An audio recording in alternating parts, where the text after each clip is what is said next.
Hello everyone and welcome back to my channel. For those joining for the first time, my name is Diana and I like to create different videos for fun, just to get to know a little bit more about me. I just graduated from graduate school, got my master in public affairs, and I want to hopefully grow this YouTube channel.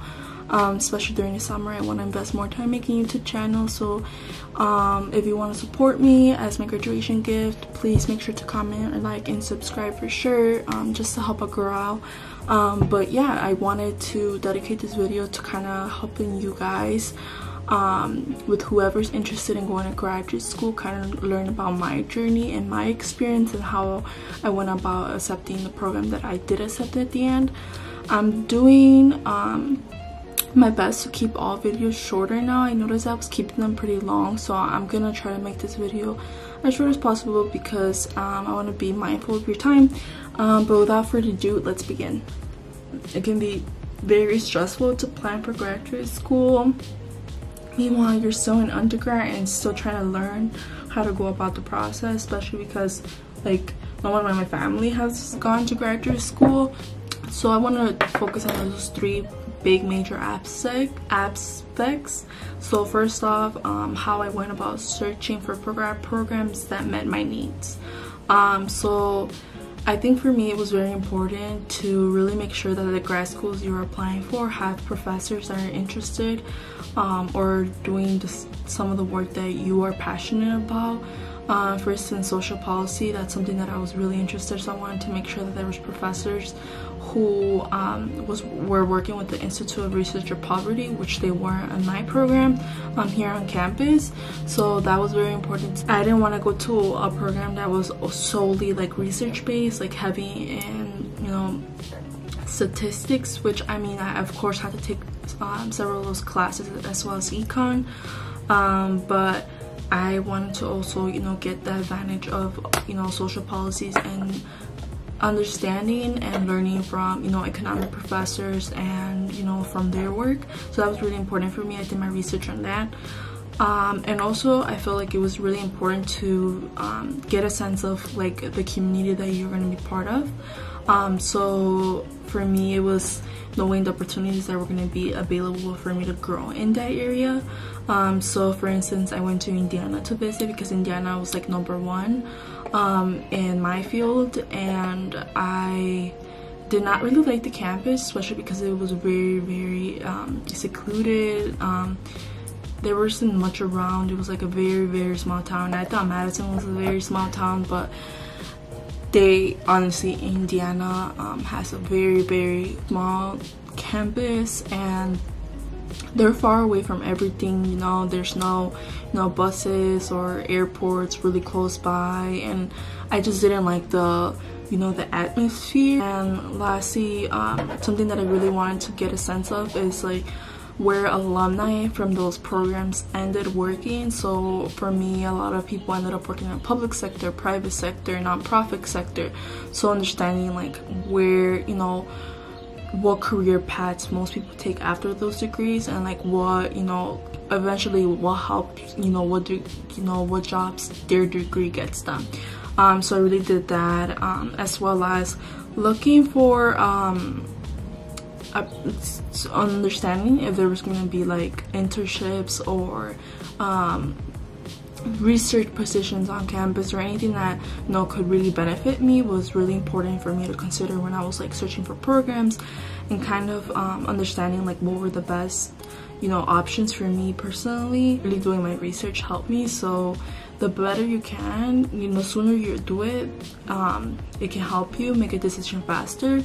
But again, I know it's difficult because sometimes we're not really sure what we want. I was indecisive about going for a PhD or a master's or law school, and at the end of the day I knew this was the best fit for me for now, and hopefully in the future I get my doctorate or my master in business administration. Now secondly, I can't stress this enough, is taking your time to edit your applications and to study for the GRE. So editing your applications takes a lot of time and dedication. So for me, I sent it out to a lot of my friends who were already in graduate school and went through the process, and people who were going through the process with me were able to offer me feedback and talk to me about how to improve my personal statements and how to build my CV or resume, or just overall make my application stronger. So I was really grateful for that. I had a lot of different eyes look at my applications, but I think that at a certain point you can't have too many people look at your applications because it can become very, very overwhelming. So I think maybe picking like 3 people to help you out and kind of making sure that you let them know that you want their help and stuff, and asking beforehand so they kind of understand that you're going to be reaching out to them and this is why. Also to get a sense if they're available or they're willing to take that, time to help you. So that's something I did. I also reached out to advisors on campus. Also, I know some people really don't like to show off like their writing to their friends. Like, we were very hesitant and we don't want to ask for help because we don't want no one to judge our writing, and I completely understand. So if that's an issue for you, the writing center at any university that you attend to can be very beneficial for you. Or even if you're like you took a big break and you cannot reach out to the writing center, then I recommend you hitting up those English teachers from high school or anyone that you had a good relationship with that can read over your statements, because they would be more than happy to read them. It's just a matter of asking and really looking for help is what's gonna really make your application stand out. Going off to the GRE, I can't stress how important it is, but also it's not the only factor that's being considered. Like, of course they're looking at your GPA, of course they're looking at your statements, your experience, your recommendations. So your GRE is important, but it's not the whole, it's not gonna base your whole decision if you're admitted or not. But I do want to stress, like, if you can study and you can get a GRE, like a high GRE score, like that's only gonna help you and improve your chances of you even getting into a program even more, and to make you more competitive for those fellowships and some of the scholarships that the school offers to those applicants that they admit that who are have really high academic achievements. And I know I don't support the GRE. I don't think no standardized test can measure your intelligence or overall who you are, but unfortunately that's just a reality. It can be very expensive to invest in like GRE, like training, and GRE like studying and courses and stuff like that. So I recommend for you all to go to your library, whether you're undergraduate student, still in school. You can go to a library and they have a lot of GRE books on reservation, or you can check out some and just use it to study. You might also have access to online books of the GRE through university. Now, if you're not in school, let's say you took a break and now you're going back to school, go to your public library. So Chicago has amazing public libraries. So if you were to go and check out a GRE book, that would be a great thing to do. There's a lot of practice exams online too, and old copy of books that you can always look for. And as your last reserve, you can always buy used books. So I recommend for you guys to do that and start studying for the GRE, but not stress too much about it. And lastly, with funding, funding is something that gets really difficult, and you have to learn how to advocate for yourself like you had never advocated for yourself before. So for me personally, I did not make a decision without having a financial aid package or an award letter before. Like, I do not recommend you to decide on a program if they did not give you an award package. Like, that's just not okay. So make sure that you're getting a award package because if you're not getting your award package, then how are you gonna know how you're gonna pay for the program? Especially because some programs are very expensive because they're graduate school, and if you're going out of state like I did, it's even more expensive. Also, you have to apply to multiple schools so you can have leverage, and by that I mean that you have to apply for a variety of different programs, not just like the top Ivy Leagues, but you know, maybe some safety schools, because at the end of the day you don't know who you're competing with, and it's very important to have those backup plans, especially because those schools that are not ranked, you know, the top 10 or whatever, or the top 20, they're more likely to give you funding because they want to recruit more students and stuff. So for me, my backup school was Rutgers, and in Rutgers they gave me like I think full tuition or half tuition, I can't remember.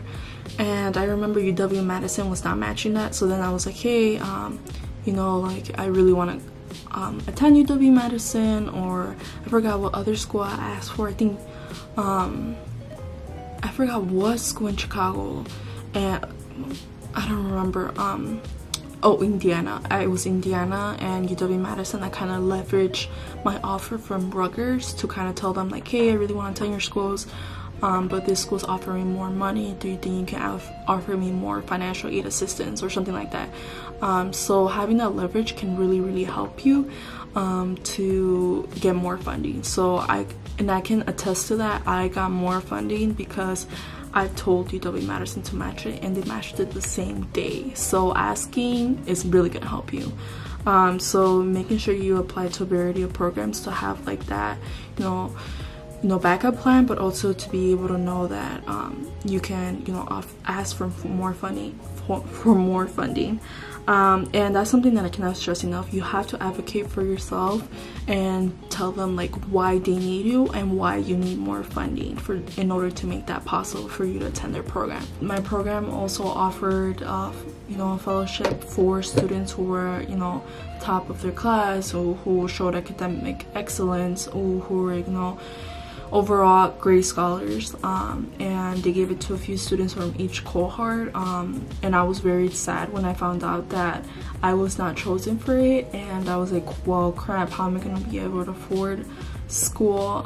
They only gave me like 2 scholarships, and I remember reaching out to the advisor again and being like, hey, I know about this fellowship that you all offered, and I just want to see, like, am I still being considered for it, or how does it work to be considered, or can I be nominated, or, you know, I really was like, I really need this fellowship in order to come here, and I really want to, you know, attend this program, and overall, like, just made myself look great, you know. And I was lucky enough that the advisor advocated for me because I was already building a relationship with her, back to their board, and kind of talk to them about hopefully opening another fellowship and trying to find more funding, and they did. So they opened one more fellowship position just for me. Something that I also recommend is that certain schools have like research positions and project assistantships where you work for the university or a professor or anyone, and then you get, or like a TA-ship, and then you get tuition remission and like a stipend. So I wanted to look forward to staying. I wanted to consider that when applying to UW-Madison.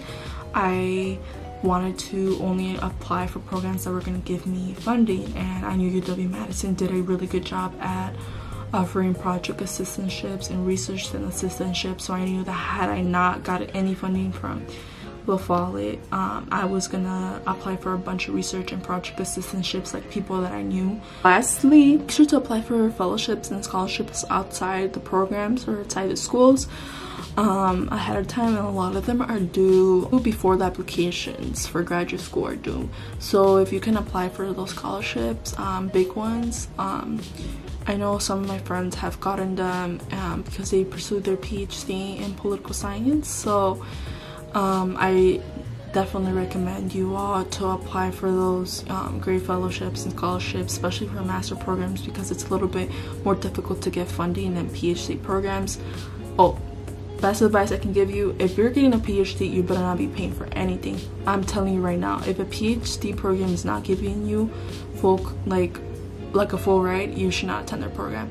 You should not be taking out any loans. Like, that's just not okay. But that is all. I hope that you guys found this video helpful. I really wanted to make sure that I shared with you guys some of the tips, especially because I know attending and pursuing a graduate program can be very difficult and scary time, but I believe in all of you. I know if I got through it, you guys can get through it. Hope that you guys are doing well and that you guys enjoy your weekend. But yeah, I'll see you guys in the next video, where I plan to show you guys my skincare and how I go about applying it. So my whole routine for my skincare for the next video, and I hope to see you guys there. So lastly, please make sure to hit the like button and subscribe. Thank you so much and take care. Bye.